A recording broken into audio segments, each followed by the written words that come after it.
Assalamualaikum warahmatullahi wabarakatuh.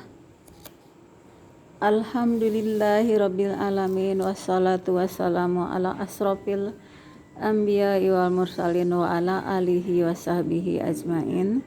Amma ba'du. Perkenalkan, nama saya Rahmaidar. Nomor induk mahasiswa 213 105 03 kali 3. Saya adalah mahasiswa jurusan Komunikasi Penyiaran Islam atau KPI Universitas Ibnu Khaldun Jakarta. Pada saat ini saya sedang mengikuti perkuliahan semester kedua dan saya mengambil 7 mata kuliah. Di antaranya salah satunya adalah mata kuliah usul fikih, di mana kita sebagai mahasiswa diberi tugas untuk membuat makalah. Maka saya dapat tugas membuat makalah yaitu ijma sebagai hukum Islam. Hukum Islam sebagai pengatur hidup masyarakat dalam seluruh aspek, baik bersifat individu maupun kolektif, menempati posisi yang maha penting dalam pandangan hidup umat Islam. Maka untuk memahami hukum Islam, kita harus mengetahui metode-metode dalam penetapan hukum Islam. Seperti yang kita ketahui bahwa yang menjadi sumber penetapan hukum Islam adalah Al-Quran, As-Sunnah, Ijma, dan Qiyas. Ijma merupakan salah satu metode dalam menetapkan hukum atas segala permasalahan yang tidak didapatkan di dalam Al-Quran dan As-Sunnah. Ijtihad merupakan suatu cara untuk menyelesaikan masalah.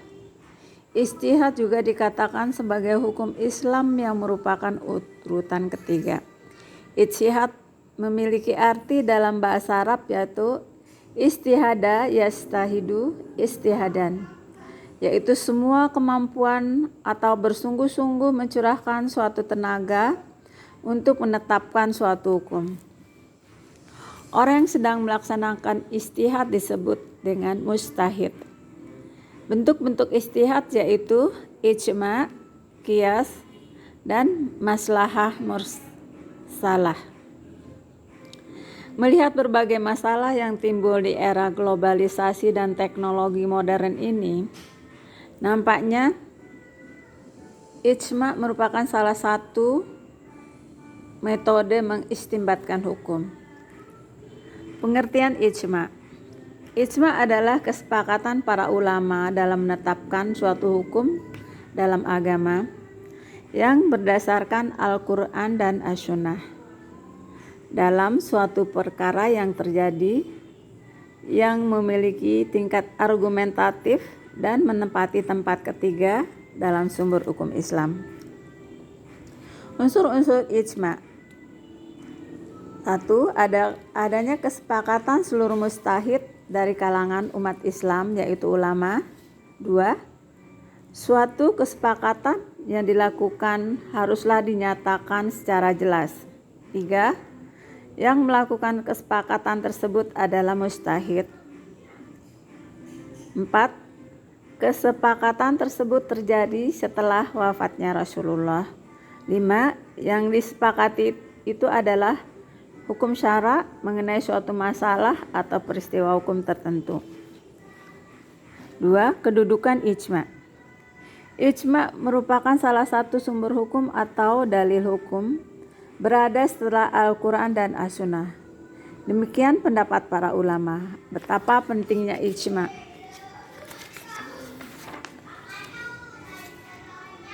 Semua kaum muslimin, jika tidak ada dalil dalam Al-Quran dan Sunnah, apa yang telah ditetapkan oleh ijma wajib dilaksanakan perintahnya, dan apa yang dilarang oleh ijma maka wajib dijauhi oleh kaum muslimin.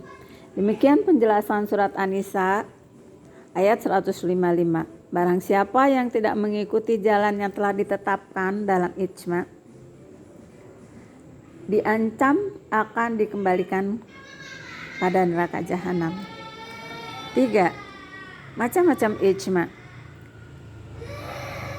Ijma terbagi menjadi dua, yaitu ijma qauli dan ijma syukuti. Ijma qauli yaitu suatu ijma di mana para ulama mengeluarkan pendapatnya dengan lisan ataupun tulisan yang menerangkan persetujuannya atas pendapat mujtahid lain di masanya. Sementara ijma syukuti yaitu suatu ijma di mana para ulama diam, tidak mengatakan pendapatnya.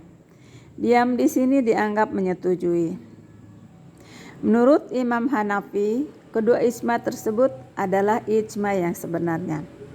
Namun, menurut Imam Syafi'i, hanya ijma yang pertama saja yang disebut ijma yang sebenarnya, yaitu ijma qauli. 4. Syarat dan rukun ijma.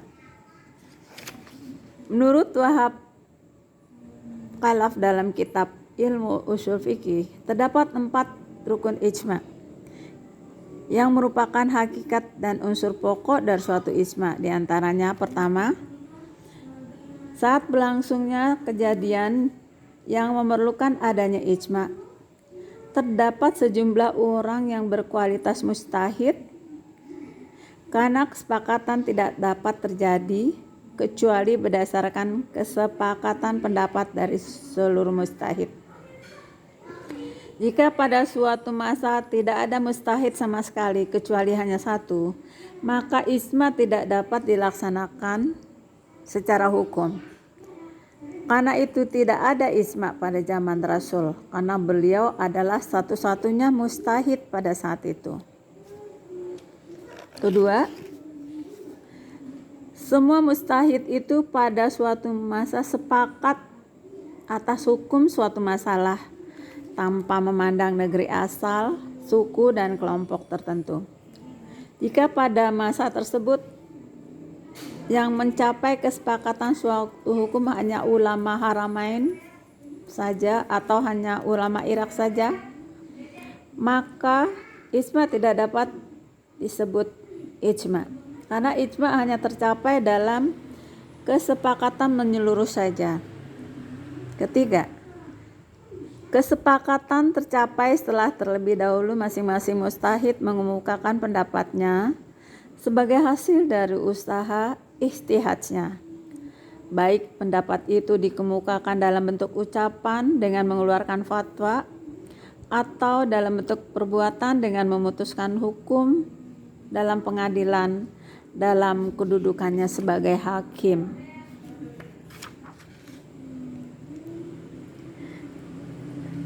Empat, kesepakatan hukum dicapai dari hasil kesepakatan pendapat para ulama secara keseluruhan.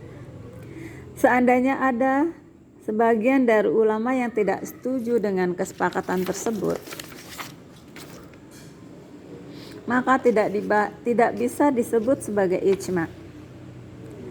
Meski para ulama yang berbeda pendapat itu sedikit dan yang tidak setuju banyak. Karena ketika terdapat perbedaan ulama, maka ada kemungkinan terdapat kesalahan. Sehingga pada saat itu kesepakatan yang dicapai oleh mayoritas tidak bisa dijadikan sebagai dalil syara yang pasti dan wajib. Contoh-contoh hukum ijma. 1. Menghimpun suatu lembaran-lembaran wahyu. 2. Tidak memperbolehkan pernikahan dengan non-muslim. 3. Tidak boleh menggunakan wig atau rambut palsu. 4. Tidak boleh memotong kuku pada hari Jumat. 5. Keputusan para ulama bahwa vaksinasi dan imunisasi itu diperbolehkan.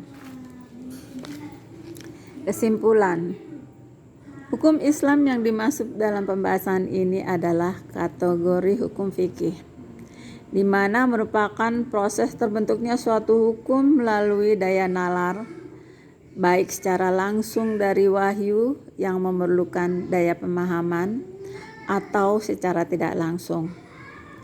Hukum Islam selalu bertujuan untuk kemaslahatan manusia dan akhirat. Konsep ijma adalah merupakan dasar atau salah satu sumber dalam menetapkan hukum Islam. Demikian presentasi saya. Billahi taufiq wal hidayah. Assalamualaikum warahmatullahi wabarakatuh.